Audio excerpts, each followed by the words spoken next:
So hello everyone, good evening. Yeah, good afternoon.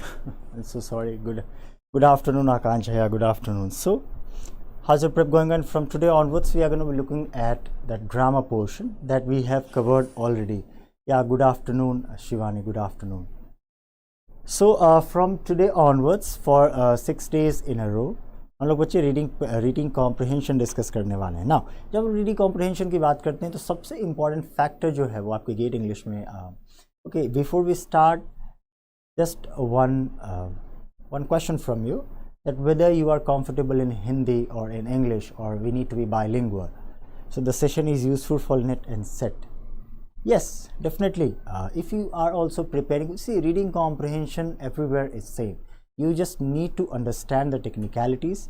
आपको दोनों समझना है बच्चे, और दोनों समझने के बाद फिर क्वेश्चंस अप्रोच करने। Okay, so in that sense we are gonna be starting from the technicalities की रीडिंग कॉम्प्रिहेंशन जब हम सॉल्व करते हैं बच्चे तो हमें कि कौन कौन से फैक्टर्स का ध्यान रखना है। जो बच्चे बैच लाइव में थे गेट इंग्लिश के, डेफिनेटली उनको मालूम है how to find out the answers. हम लोगों ने बहुत सारे क्वेश्चंस भी प्रैक्टिस किए हैं। Yeah good afternoon Angel, good afternoon. So आज फर्स्ट क्लास है रीडिंग कॉम्प्रिहेंशन, इसके बाद okay Angel is saying sir English. ठीक है बच्चे, we are gonna be communicate both in Hindi and in English. Now starting from there, सबसे पहले बच्चे बात करते हैं थोड़ा सा कि what is get English when we talk about the get English grammar. Now specific class which is dedicated towards understanding जो भी टेक्निकलिटीज़ है ना, जो भी आपके गेट इंग्लिश के whatsoever technicalities that are mandatory in order to tick mark all those questions. तो ये जो बच्चे जो भी आपका टेक्निकलिटीज़ है, सबसे पहले हम उसको समझते हैं कि इंग्लिश का पोर्शन क्या है। अब देखिए, जब भी आप रीडिंग कॉम्प्रिहेंशन की बात करेंगे तो हर साल गेट में ऐसा है कि आपका जो फर्स्ट पेपर होता है उसमें आपको बहुत सारे क्वेश्चंस होते हैं। जैसे मान लेते हैं कि अगर अगर आपका पेपर 1 में रिसर्च भी है मान लेते हैं, या फिर कोई लॉजिकल रीजनिंग है, उन पार्ट्स में भी समझना बहुत ज़रूरी हो जाता है ना। क्योंकि जब भी हम किसी स्टेटमेंट की बात करते हैं, किसी भी असर्शन या रीज़न की बात करते हैं, तो असर्शन रीज़न की बात करने के टाइम पे आपको डेफिनेटली मालूम होना चाहिए that how these statements are in relation to each other and what are the combination of words that are useful in a selective context, है ना। मतलब उस पर्टिकुलर वर्ड का उस कॉन्टेक्स्ट में क्या मीनिंग है। तो इन सब के रिलेटेड जब भी एक स्पेसिफिक यूनिट हो, जैसे रीडिंग कॉम्प्रिहेंशन या फिर अदर आपके लॉजिकल रीजनिंग के पार्ट हैं जो आपके इंग्लिश में होते हैं, वहाँ पे आपको वर्ड्स के जो मीनिंग है उनको समझना बहुत ज़रूरी है। इसलिए ये सेशन आपके नेट हो गए, गेट हो गए, यूपीएससी भी कह सकते हैं, कोई भी एग्जामिनेशन ऐसा जिसमें रीडिंग कॉम्प्रिहेंशन आपका आता हो, ये क्लास उन सब के लिए यूज़फुल है। Now Shivani is saying sir it's my first time attending sir's class. Welcome Shivani. Ani Moria, good afternoon. Angel, yeah, mine also. Okay, so definitely since this is your first class, we are gonna start some fresh, yeah, and that fresh part is reading comprehension. Now, before we proceed further, let's say if you're not part of Gate Batch Live, yeah, let's say if you're part of Batch Live, we also have one option for you. That, for example, if you are attempting Gate examination this time, you can have a look to the slide which is here. Yeah, so here you will see that you will find entire courses that are in recorded format. Yeah? The recent batch live that we have covered, also you will find all those recording sessions, number 1. Number 2, you will find along with it those practice questions. Okay, you will find those handouts, you will find all those tricks that are there in order to solve those questions. Okay, so those who were part of batch live can be exempted from this recording. Otherwise जो लोग बच्चे आप लोग batch live में नहीं थे, या फिर आप लोगों को लगता है कि गेट एग्जामिनेशन में थोड़ी सी परेशानी आती है आपको इंग्लिश में, डेफिनेटली आप इनको प्रेफर करें। Is it useful for Maharashtra set? या डेफिनेटली अगर महाराष्ट्र सेट में बच्चे इंग्लिश है, देखिए ग्रामेटिकल पोर्शन की हम बात करते हैं तो कुछ ऐसे एग्जामिनेशन जहाँ पे ग्रामर आते हैं, बट रीडिंग कॉम्प्रिहेंशन की बात करें तो महाराष्ट्र सेट में आपको रीडिंग कॉम्प्रिहेंशन के क्वेश्चंस हैं, तो उनके लिए यूजफुल है। बट हाँ, रिकॉर्डेड सेशंस की हम बात करें तो उसमें महाराष्ट्र सेट के लिए तो नहीं, बट हाँ अगर आप पर्सनली ग्रामर ठीक करना चाहते हो या फिर कोई भी, जैसे हाँ ये कोर्सेज आपको महाराष्ट्र सेट के लिए कैसे यूज़फुल होंगे, जैसे मैं बात करूं आपके मैथमेटिक्स की या मैथ्स की क्लासेस है बच्चे, इसमें आपके लॉजिकल रीजनिंग की क्लासेस है, जो भी आपका टॉपिक है उनका डिटेल एनालिसिस आपको मिलेगा। तो अगर समझना है तो डेफिनेटली आप वो कर सकते हैं। अदरवाइज अगर आप यूजीसी नेट पेपर 1 है या फिर सेट पेपर 1 है तो आप यूजीसी नेट का एक क्रैश कोर्स है जहाँ पे आपको रिसेंटली 23 को भी लॉन्च होने वाला है, तो आप वो कोर्सेज भी ज्वाइन कर सकते हैं। वहाँ पे रिसर्च की क्लासेस होती हैं। इनफैक्ट आज भी हमने रिसर्च किया है पूरे 2.5 घंटे। आकांक्ष शिवम वॉज देयर या धनश्री वॉज ऑल्सो देयर। तो आज हमारी रिसर्च की 2.5 घंटे की क्लास थी। तो आप लोग जो भी एग्जामिनेशन की तैयारी कर रहे हैं, आप सारे वीडियोज़ को रेफ़र कर सकते हैं। स्पेसिफिक नहीं है, बट हाँ गेट वालों के लिए बहुत यूज़फुल होगा ये। मैथ्स के लिए भी यूज़फुल है, बट यूजीसी नेट में मैथमेटिक्स अगर आपका आर्ट्स एंड ह्यूमैनिटी बैकग्राउंड है तो मैथ्स उतना टफ नहीं होता है। या गॉट टू नो अबाउट 499 इन अंक, what's included in that? This batch is starting from 16th of January. If you want to know the further detail, kindly visit the website. You will find the entire detail listed there. Okay, now moving further, now we should quickly start with the session that is there, since only one classes are allotted to each and every topic, each and every part. So in nutshell, we are gonna try to cover important technicalities and बच्चे उसके साथ साथ हम ये भी देखेंगे कि एक पैराग्राफ को देखना कैसे, क्योंकि गेट इंग्लिश की हम बात करते हैं या फिर नेट इंग्लिश की हम बात करें। नेट इंग्लिश में थोड़ा सा इजी होता है, बट गेट इंग्लिश में आपको एक स्टेटमेंट के बेसिस पे इन्फर करना होता है कि मेन आर्ग्यूमेंट क्या है ना। कभी कभी ऐसा होगा स्टेटमेंट आपको ऐसा लगेगा कि उस कॉन्टेक्स्ट में उसके कुछ अलग मीनिंग है, बट अगर उस सेंटेंस को आप उसके कॉन्टेक्स्ट में रेफर करेंगे तो उस वर्ड का एक अलग मीनिंग आता है। तो ये जो आपका कॉन्टेक्चुअल मीनिंग है, ये गेट इंग्लिश के लिए बहुत ज़्यादा इंपॉर्टेंट है। तो पैराग्राफ अप्रोच करने के लिए बच्चे बहुत सारे तरीके होते हैं, ठीक है। पहले भी हम लोगों ने डिस्कस किया है, आज फिर से डिस्कस करते हैं। कभी भी पैराग्राफ अप्रोच करना हो तो आपके पास एक तरीका ये होता है बच्चे कि आपको जो भी क्वेश्चन है उन क्वेश्चन के थ्रू आप अप्रोच कर सकते हैं। जैसे मान लेते हैं कि अगला स्लाइड आप देखें, ये आपका मान लेते हैं क्वेश्चन है, लेट्स से फॉर एग्जांपल, है ना। इस क्वेश्चन में क्या है, इस क्वेश्चन में बच्चे एक पैराग्राफ है, उस पैराग्राफ के ऊपर एक क्वेश्चन है। अब देखिए यहाँ पे पहला क्वेश्चन है the passage is about. Now इस क्वेश्चन को आप देखोगे तो आपको थोड़ी सी डिफरेंसेस ये मालूम चलेंगी कि जो हमारा दूसरा अप्रोच है वो ज़्यादा इंपॉर्टेंट हो जाता है। जैसे जो भी आपके पैराग्राफ के पार्ट्स हैं उन पार्ट्स को आप समराइज करें और समराइज करके उसके जो भी की फैक्ट्स हैं, जो भी आपको इंपॉर्टेंट डिटेल्स लगते हैं, आप उन डिटेल्स को हाईलाइट करें, नोट डाउन करें। अगर आपका ऑनलाइन एग्जामिनेशन है तो जो रफ पेपर पेन होता है आप वहाँ पे उसके नोट्स बना सकते हैं, क्योंकि गेट इंग्लिश के पैराग्राफ को अटेम्प्ट करने के लिए बच्चे आपको पूरा पैराग्राफ बिल्कुल अच्छे से पढ़ना पड़ेगा, बिल्कुल अच्छे से, क्योंकि जो भी क्वेश्चंस हम डिस्कस करने वाले हैं आप वहाँ पे देखेंगे। तो पहला ये है कि पैराग्राफ को अप्रोच करने के लिए पहला अप्रोच ये होता है आप क्वेश्चंस के थ्रू कर सकते हैं। तो यूजीसी नेट में आपका क्वेश्चन वाला अप्रोच प्रेफरेबल है, क्योंकि वहाँ पे आपको डायरेक्ट क्वेश्चंस देखने को मिलते हैं। बट गेट इंग्लिश की बात करेंगे आप तो आपको इन पार्ट्स समराइज करना होगा, की फैक्ट्स को हाईलाइट करना होगा, पॉइंट आउट करना होगा, नोट्स बना के फिर आपको वहाँ पे क्लियर करना होगा। अब देखिए सबसे इंपॉर्टेंट सवाल यहाँ ये है बच्चे, आप पूछेंगे कि सर इसमें बहुत ज़्यादा टाइम लगेगा तो कैसे होगा। देखिए ये जो टाइम वाला है, इस टाइम मैनेजमेंट को हम एक तरीके से कम कर सकते हैं, और वो है हमारा जो प्रीवियस स्लाइड मैंने आपको दिखाया है। क्या है प्रीवियस स्लाइड में बच्चे? रिकॉर्डिंग है कि रीडिंग कॉम्प्रिहेंशन कैसे अप्रोच करना है, जो आज हम डिस्कस करेंगे। लेकिन जो प्रैक्टिस क्वेश्चंस है वहाँ पे आप अगर आज की क्लासेस समझ जाते हैं तो बच्चे रिकॉर्डिंग सेशन का कोई फ़ायदा नहीं है। लेकिन अगर आप क्वेश्चंस प्रैक्टिस करना चाहते हैं, PYQs प्रैक्टिस करना चाहते हैं, तो डेफिनेटली वो जो कोर्स है आपका वो इंपॉर्टेंट हो जाता है। अगर आप उस कोर्स को परचेज करते हैं तो आपको मिलेंगे क्वेश्चंस, अदरवाइज आप PYQ सॉल्व कर सकते हैं। जितने ज़्यादा क्वेश्चंस आप सॉल्व करेंगे बच्चे, उतना ज़्यादा आपका जो टाइम वाला पार्ट है वो सॉल्व होगा। तो गेट इंग्लिश का पैराग्राफ कभी भी आपका क्वेश्चन मेथड से नहीं, हमेशा पार्ट्स वाले मेथड से होता है। तो पार्ट्स वाले मेथड क्या है कि बच्चों पार्ट्स जो भी आपका रिलेशन है, आपको फर्स्ट पैराग्राफ और सेकेंड पैराग्राफ के बीच में रिलेशनशिप ड्रॉ करना है और एक कंक्लूजन ड्रॉ करना है। जो पैराग्राफ आपके नेक्स्ट स्लाइड पे आएगा, हो सकता है वो पैराग्राफ आपको इजी लगे, but slowly and progressively when we will move forward we will understand the technicalities of those comprehension, where you will find out that this is the correct answer, but in reality that will not be the one. So in that sense we need to practice more and more. तो बच्चे 1 घंटे की class में तो हम सब चीज़ cover नहीं कर सकते हैं, इट्स अ फैक्ट, बट अगर आप प्रैक्टिस करते हैं तो डेफिनेटली आपका ये वाला पोर्शन बहुत अच्छा होगा। चलिए देखते हैं, हम पैराग्राफ से समझते हैं। जैसे फर्स्ट पैराग्राफ है यहाँ पे, इसको समझते हैं कि पैराग्राफ क्या है, पैराग्राफ को समझना कैसे है। जैसे देखिए फर्स्ट पैराग्राफ है, less than 100 years ago New Zealand was made of 6 separate colonies. अब देखिए फर्स्ट सेंटेंस पढ़ने के बाद मेरे माइंड में सबसे पहली चीज़ क्या है कि ये एक ऐसा पैराग्राफ है जो न्यूजीलैंड के बारे में है, न्यूजीलैंड की हिस्ट्री के बारे में है, क्योंकि हम कॉलोनीज के बारे में देख रहे हैं। तो पहला आइडिया हो गया। तो इस आइडिया के अकॉर्डिंग मैं आगे इस पैराग्राफ को थोड़ा सा प्रोसीड करूंगा। जैसे आगे क्या है, these colonies were ruled by the British, then in 1908 the colonies united to form the Commonwealth of New Zealand.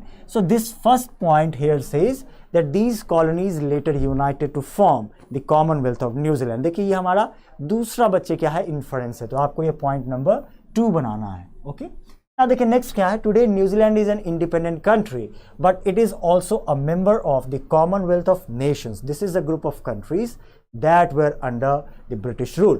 अब देखिए कॉमनवेल्थ कंट्रीज क्या है बच्चे, Commonwealth countries are those countries which were under the British rule. So ये आपका एक की term हो गया बच्चे, तो ये हमारा तीसरा फ्रेज हो गया है ना, ये हमारा तीसरा की टर्म हो गया। हो सकता है इसके ऊपर भी क्वेश्चन होगा। देखिए ये सारी चीजें कोई एक पैराग्राफ देखते ही आपके माइंड में आना चाहिए। नेक्स्ट क्या है, the head of the Commonwealth of Nations is queen Elizabeth II of England. This also makes her Queen of New Zealand. But the Queen doesn't rule New Zealand.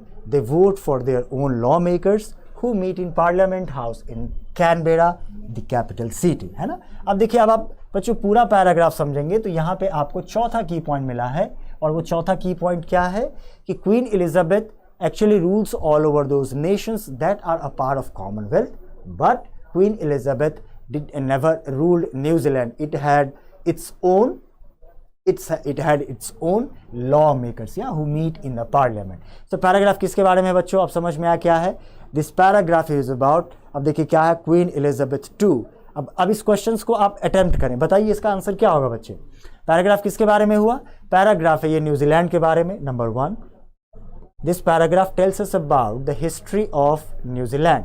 Afterwards, number 2, it also talks specifically about that it is a part of Commonwealth. But number 3, though it is a part of Commonwealth, it is not ruled by Queen Elizabeth. Yeah, this is the third part. So Queen Elizabeth II as the head of the Commonwealth of Nations, this passage is not about that. क्या है answer इसका बच्चे, जल्दी से बताएं। शिवानी से sir option number D, how the Queen used to rule New Zealand in colonial laws.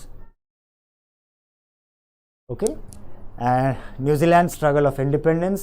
The 6 colonies united to form the Commonwealth of New Zealand.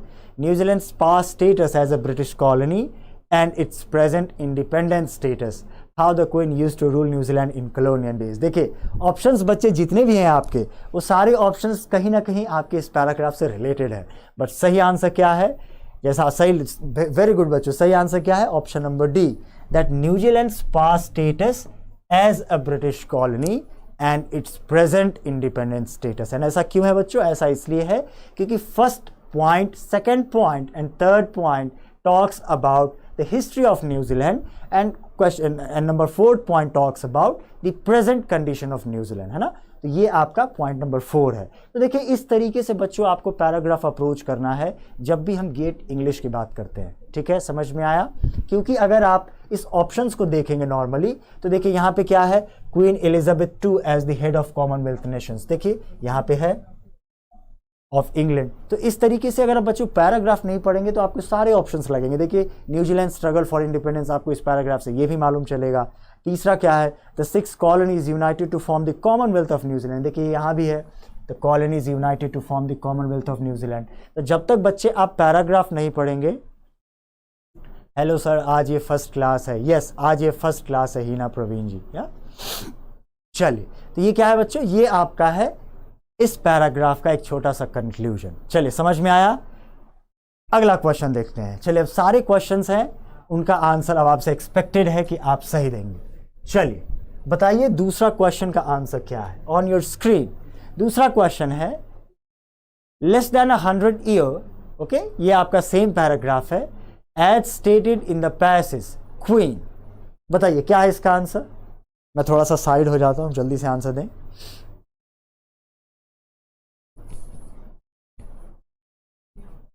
So this paragraph is about, as stated in the passage, Queen, identify the key term where Queen is mentioned. Yeah. So by looking here, this word Queen, अब बच्चे यहाँ queen word को देखेंगे तो आपको लगेगा queen Elizabeth two of England, तो इसका आंसर क्या है? Shivani says option number C, Akanksha says option number C, that chooses the member of parliament house in New Zealand. No, it is an independent. Yeah, still lives in her residence in Canberra, the capital city. No, Canberra is a place where they meet. Yeah, in parliament house. Number C is the sole power in the Commonwealth of New Zealand. Can be.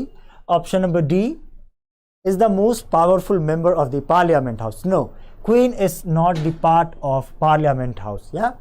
And option number 5, that has no political power in New Zealand. She has political power, but she chooses not to exercise it in the context of New Zealand.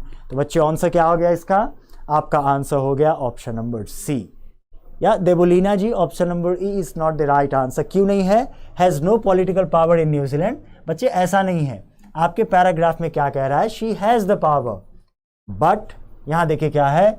But the queen doesn't rule New Zealand. Yeah, she chose not to rule the New Zealand. That's why option number ई जो होगा बच्चे आपका गलत हो जाएगा। तो सही option क्या है? सही ऑप्शन है ऑप्शन नंबर दिस वन, या option number C is the right one. चलिए, बहुत बढ़िया, समझ में आ रहा है बच्चों पैराग्राफ? अब आपको दिक्कत तो नहीं हुई? जल्दी से बताएं, समझ में आ रहा है? क्विकली समझ में आ रहा है? मजा आ रहा है क्वेश्चंस करने में बच्चों?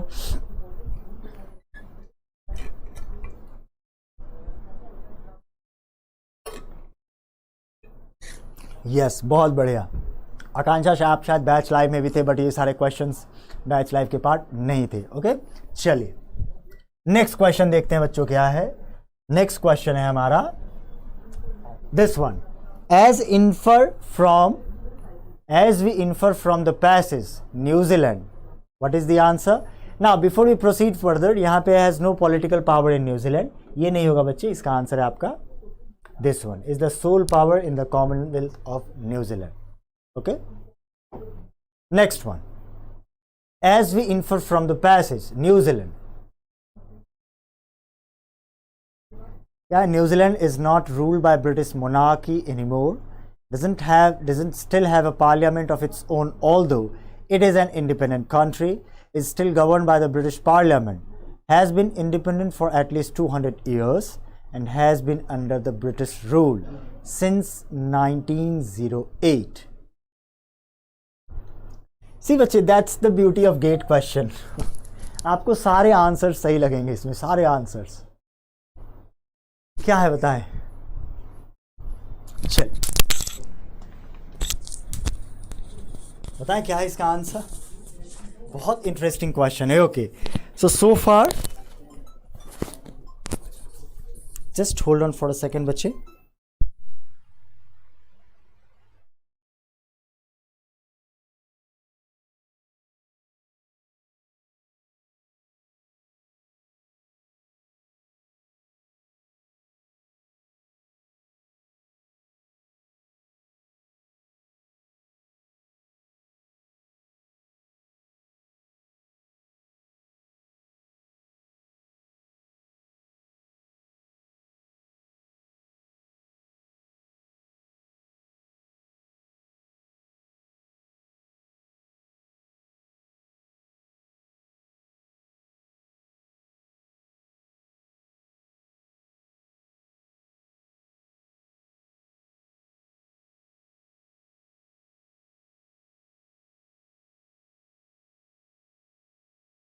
क्या है आंसर बच्चों? क्या है? चलिए, शिवानी जी का आंसर है sir option number A.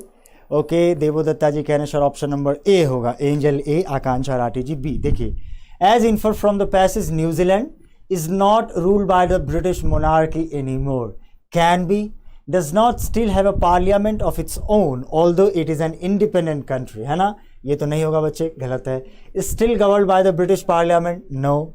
Has been independent for at least 200 years, no. Okay, has been under the British rule since 1908. It has been under British rule since 1908, but Queen Elizabeth never exercised the power, and they also had their own parliament. That's why option number E also is not the correct one. So the correct answer is option number A, that as we infer from the passage, New Zealand is not ruled by the British monarchy anymore. Option number A is the right one. Clear? We never need to choose any ambiguous statement बच्चे। जब भी आपको paragraph solve करना है, आपको कोई सा भी एम्बिगुअस स्टेटमेंट चूज नहीं करना है। एम्बिगुअस क्या है? एम्बिगुअस स्टेटमेंट का मतलब है जो डाउटफुल हो, जो डायरेक्टली कंक्लूडेड ना हो। देखिए ये आपका डायरेक्टली कंक्लूडेड है ना? ये आपका कंक्लूडेड नहीं है, इसमें आपको थोड़े से डाउट्स हैं। समझ में आया? क्लियर? चले, बहुत बढ़िया बच्चे। देखते हैं क्या है आंसर। बहुत बढ़िया, option number A is the correct one. चले, क्वेश्चन नंबर 4 है बच्चे, जल्दी से देखें और बताएं क्या है इसका आंसर।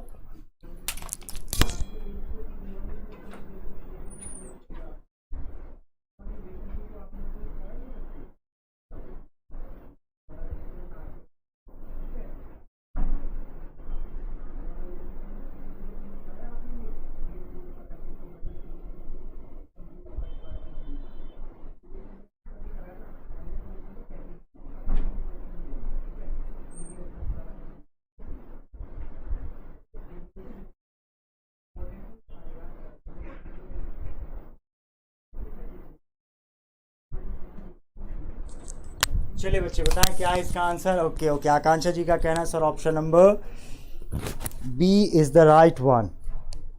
ओके चले देखते हैं क्या है। चले पैसेज क्या देखते हैं। Passage is about the horse has played a little known but very important role in the field of medicine. So this paragraph is about this when we call this around this medical term. Yeah, so this medical term, whenever this paragraph will appear in front of your screen in your examination, always do refer to the contextual meaning that will be there. Meaning जब भी बच्चे आप paragraph देखेंगे, जब भी आपको medical term की बात होगी, हमेशा आपको कॉन्टेक्स्ट पे ध्यान देना है। कॉन्टेक्स्ट पे ध्यान नहीं देंगे आपका आंसर गलत हो जाएगा। Now next one, horses were injected with toxins of diseases until they build up immunities. Yeah, so this first point here, it says that horses were injected with what? They were injected with toxins of disease, and it was not removed until their blood built up their own immunity. Then a serum was made from their blood. Serums used to fight with diphtheria and tetanus were developed this way. Now, it can be inferred from the passage that horses were given immunity to disease. No, they were injected with toxins of disease. Okay, that's why option number 1 is not the right one. Generally quite immune to disease. Yeah, we can say that. So far option number 2 is the right one. Option 3, given medicines to fight toxins. No, given medicines to fight toxins. This is true according to statement, but एक trick है बच्चे यहाँ पे। चलो अगला देखते हैं, given diphtheria and tetanus serum. No, so when we talk about this option number C, that given medicines to fight toxins, they were given not medicines to fight toxins, they were given this toxins of disease to build the immune system, है ना।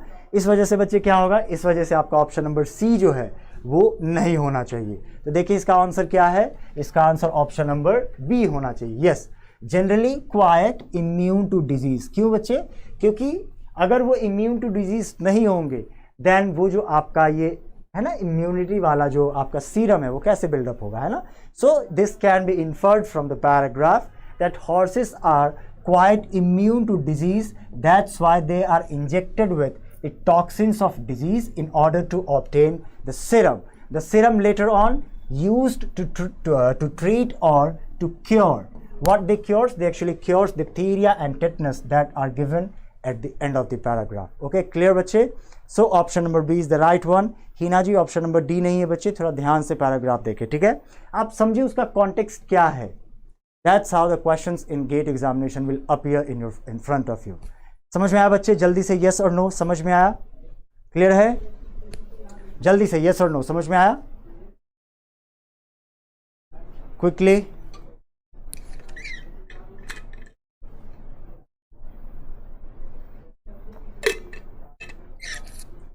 Yes. चलिए अगला question देखते हैं क्या है बच्चे। Next question है क्वेश्चन नंबर 5। ये भी बच्चे PYQ है, आपका ध्यान से सॉल्व करना है। सारे क्वेश्चंस आपके PYQ के हैं, ठीक है। चले क्वेश्चन नंबर 5 है, His school curricula include a unit on how to deal with bereavement and grief, and yet all students at some point in their lives suffer from losses through death and parting. Yeah, so this paragraph is about, this statement actually about a kind of course which is introduced in the curricula in order to treat or in order to be, in order to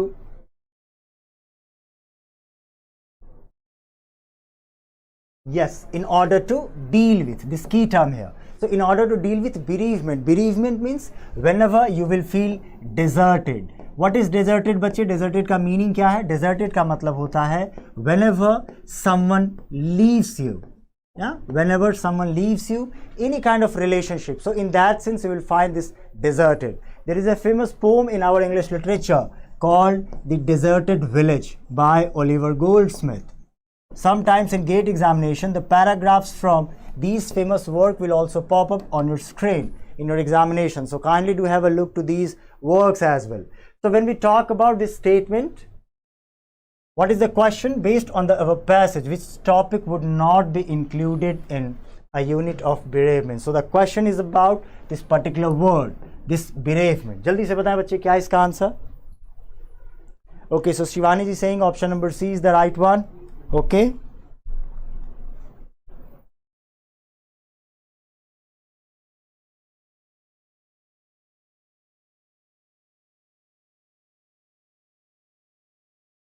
Okay, so option number C, Shivani ji, Bharti says option number D. Okay, जल्दी से बताएं. Okay, quickly. Okay, so Akansha Rathi says option number B. Okay. Now, so when we talk about this bereavement, remember this bereavement means, see, what is this bereavement in this particular statement? In this particular statement, this bereavement is a kind of subject for which there is a, let me just erase. Yeah. So when you will see this particular statement, you will find that they include a unit. Yeah, include a unit. It means there is a subject there. On what subject? The subject here is how to deal with what is this word? This bereavement and grief. Yet, and the second statement says that yet there are syllabus about this particular how to deal with bereavement and grief. Yet all students at some point in your life suffer from losses through death and parting. Yeah, so this statement is about what? So देखिए बच्चे, ये statement दो चीज़ के बारे में ही हो सकता है. पहला या तो इसके बारे में हो सकता है, ये जो सिलेबस है आपका उसके बारे में, और दूसरा ये हो सकता है कि ये अलग बात है कि वहाँ पे सिलेबस है, बट स्टिल जिंदगी के किसी न किसी समय पे बच्चों को फेस करना पड़ता है क्या? Death and parting. तो इस स्टेटमेंट, ये स्टेटमेंट डेथ एंड पार्टिंग, देखिए इन दोनों का सिनोनिम है ना, दोनों बिल्कुल सिमिलर मीनिंग है. Bereavement and grief, death and parting. It means school का जो करिकुला है बच्चे, वो किसके लिए बना है? How to write a letter of condolence? No, कहीं भी देखिए नहीं है ऐसा. What emotional stages are pass through in the healing process. देखिए ये हो सकता है, जैसे मैं आपको बच्चे रीडिंग कॉम्प्रिहेंशन पढ़ा रहा हूँ.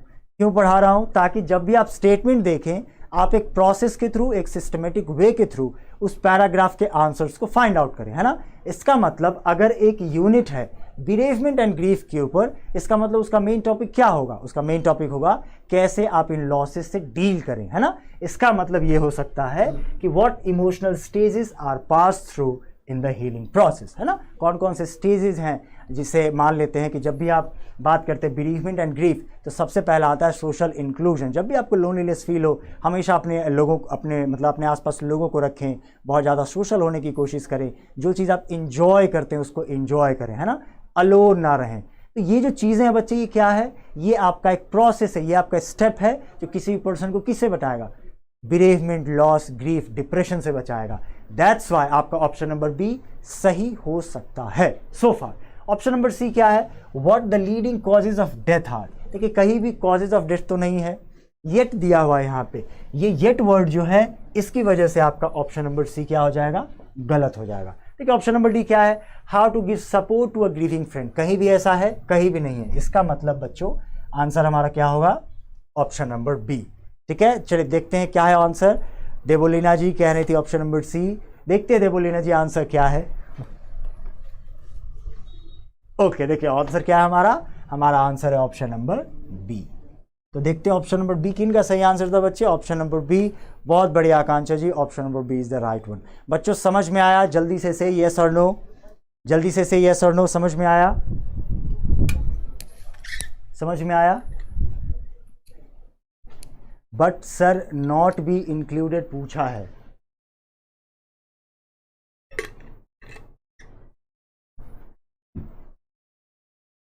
Which topic would not be included in the bereavement? Maybe there might be some kind of mistake here. Okay, not be. Maybe some kind of mistake there. Not be. This bereavement means loneliness and death. Okay, so whenever we talk about this unit, we talk about those emotional stages. चलिए, clear है? Next one. चलिए, अगला question देखते हैं। One of the legacies of the Roman legions was discipline. Okay, जल्दी से देखिए क्या है इसका answer. In the legions, military law prevailed and discipline was brutal. Discipline on the battlefield kept units obedient, intact, and fighting even when the odds and conditions were against them. Now, this particular statement is about all those Roman warriors, all those warriors from Rome, those who were disciplined, yeah, and along the lines of those disciplined activities, they prevailed. What they prevailed? They prevailed a kind of, they prevailed a kind of situations when the situations are not in their favor. Whenever their situations are odd, they always won because of this discipline. Yeah. So in the legion, military law prevailed and discipline was brutal. Okay. So harsh rule that was there, and due to this discipline on the battlefield kept units obedient. Now the question here, which of the following statement best sums up the meaning of our passage? Okay. Now kindly find out what is the answer.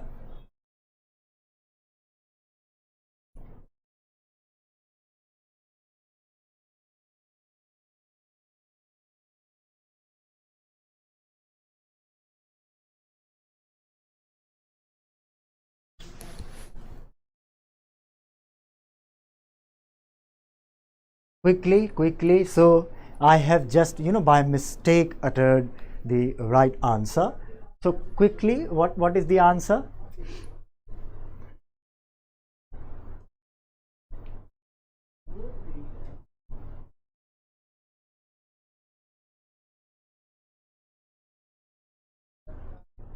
Quickly, what is the answer? Quickly.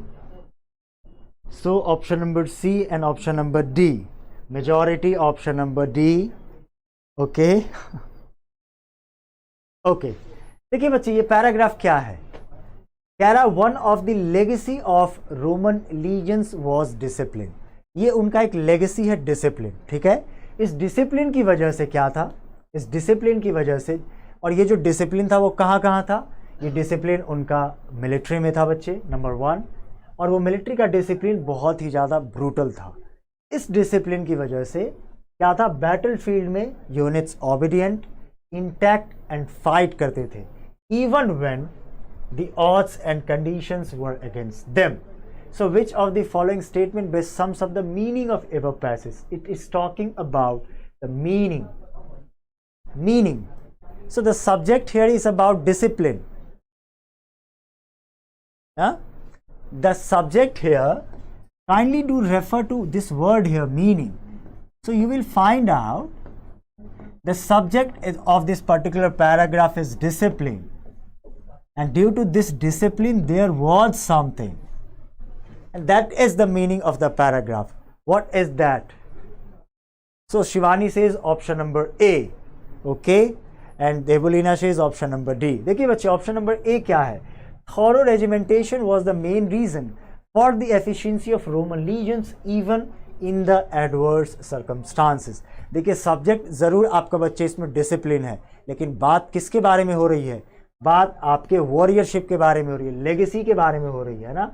Legacy की बात होगी तो किसकी बात होगी? वॉरियरशिप की बात होगी, है ना। तो जब भी आप वॉरियरशिप की बात करोगे तो किसके बारे में बात होगी बच्चे?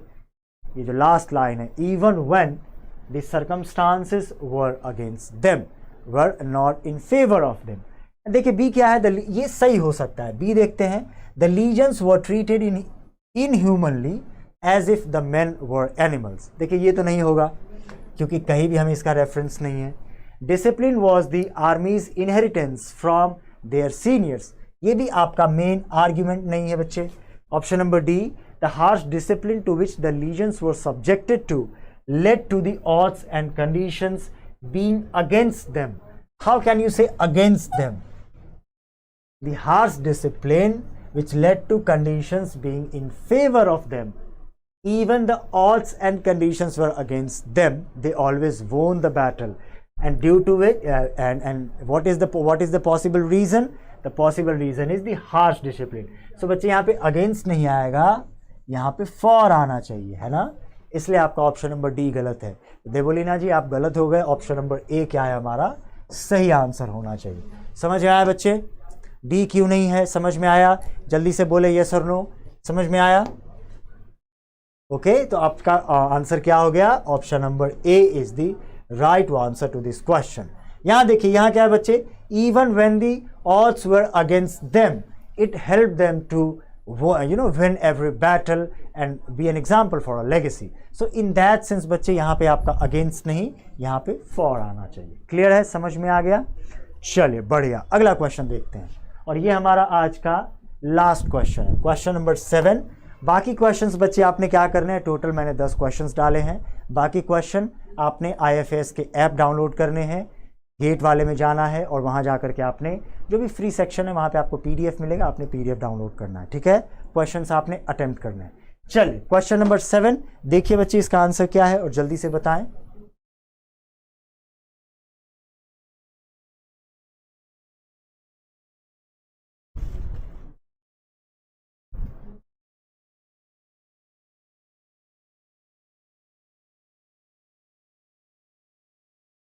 बच्चे देखिए क्वेश्चन क्या है, क्लियर? चलिए देखिए क्वेश्चन क्या है। Question is about after several defeats in wars Robert Bruce went in exile and wanted to commit suicide.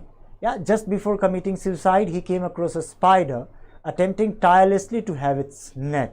Yeah, time and again the spider failed, but that did not deter it to refrain from making attempts.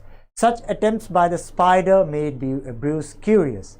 Thus, Bruce started observing the near impossible goal of the spider to have a net. Yeah, ultimately the spider succeeded in having its net despite several failure.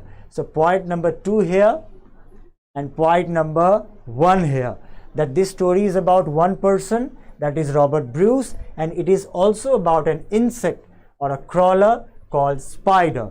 Two subjects compared, you know, and one is an inspiration for other.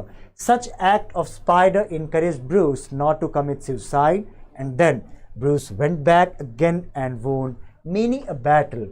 The rest is history. Okay, now what is the answer? So far 2 answers from you guys. Option number A. Okay, failure is the pillar of success. Okay. Good afternoon Shivaji. So welcome back to our YouTube session. So Shivaji was a part of our batch live, a regular candidate there. So what is the answer? So here we have Arifa Ji says A, Johra Wasim says option number D. Very good Jauhara ji, option number D is the right one. देखिए बच्चों, क्यों option number D है, option number A नहीं है? देखिए यहाँ पे आपको है option number A, failure is the pillar to success. ये स्टेटमेंट कब अप्लाई होता है? देखिए ये स्टेटमेंट तब अप्लाई होता है बच्चे, आप समझें, आज कुछ नया बताने जाता हूँ आपको। ये जो आपका स्टेटमेंट है, failure is the pillar to success, ये उस कॉन्टेक्स्ट में होता है जब कोई एक पर्सन कुछ नया चीज़ ढूंढने की कोशिश करता हो, किसी एक चीज़ में बार बार फेल होता हो, लेकिन उसी चीज़ में वो बाद में सक्सेसफुल होता हो। Failure is the pillar to success. You count filler, you stack up those filler, you know that failure, and that stack of failure will compile itself to form a pillar. So in that sense ये बच्चे आपका idiom use होता है, failure is the pillar to success. अगर आप बार बार exam दे रहे हैं, अगर आप मान लेते हैं किसी मिस्टेक की वजह से नहीं हो रहा है, बाद में निकला, मान लेते हैं फर्स्ट अटेम्प्ट नहीं हुआ, सेकंड में हुआ, अगर आपने शॉर्ट कमिंग्स फाइंड आउट किए, हम क्या कहेंगे? Failure is the pillar to success. First time जो फेल हुए आपने अपने अंदर पहचाना। इस कॉन्टेक्स्ट में क्या है? इस कॉन्टेक्स्ट में कंपैरिजन है। इसलिए बच्चे मैंने कहा था 2 सब्जेक्ट है हमारे पास, एक ह्यूमन बीइंग है, एक स्पाइडर है। ह्यूमन बीइंग परेशान है, but the resolution that human being achieves in this paragraph is inspired by a spider. So in that sense, we have a comparison and analogy, and in that analogy, we find the answer to this particular paragraph. Now, honesty is the best policy. No relevance in this particular paragraph. Life begins and ends with adventures. No. Fourth one, no adversity justifies giving hope. Yeah, this can be the right one. Reason being, because in the first one, you will find out the present condition of this person, Robert Bruce. Why the present condition? Because Robert Bruce is very much hopeless and he wanted to commit suicide. He wanted to commit suicide. In that sense, was confused between A and D. That confusion is not is not an option in your question. So please eliminate this one from your preparation. Yeah, there is nothing like option number E, confusion between A and D. Okay, so try to I'm so sorry for being ironic here, but still try to work on it and try to eliminate this particular confusion. You can do it through practice. So that's why I in the very beginning said practice, practice and practice more. मजा आ रहा है बच्चों? चलो एक question और करना है, जल्दी से बोलो। मजा आ रहा है? एक क्वेश्चन और करना है, क्विकली से यस और नो। एक क्वेश्चन और करें।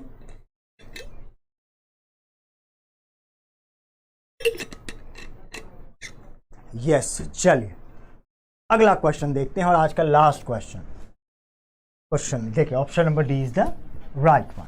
चलिए नेक्स्ट क्वेश्चन है बच्चे। Statement says that you can always give me a ring whenever you need. Now, which of the following is the best inference from the above statement? Again, PYQ.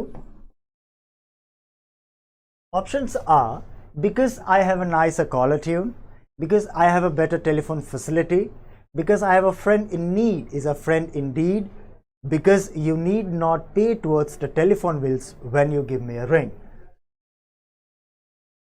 Quickly, this is also a part of your PYQ.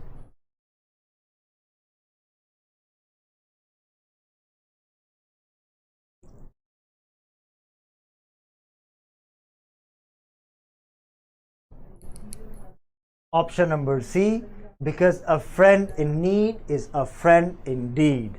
Okay, very good Kajal, very good Akansha, very good Shivaji, very good Anu Maurya, very good Gunjan. So the correct answer to this question is option number C, that a friend in need is friend indeed. And this inference from here, you can always give me a ring whenever you need.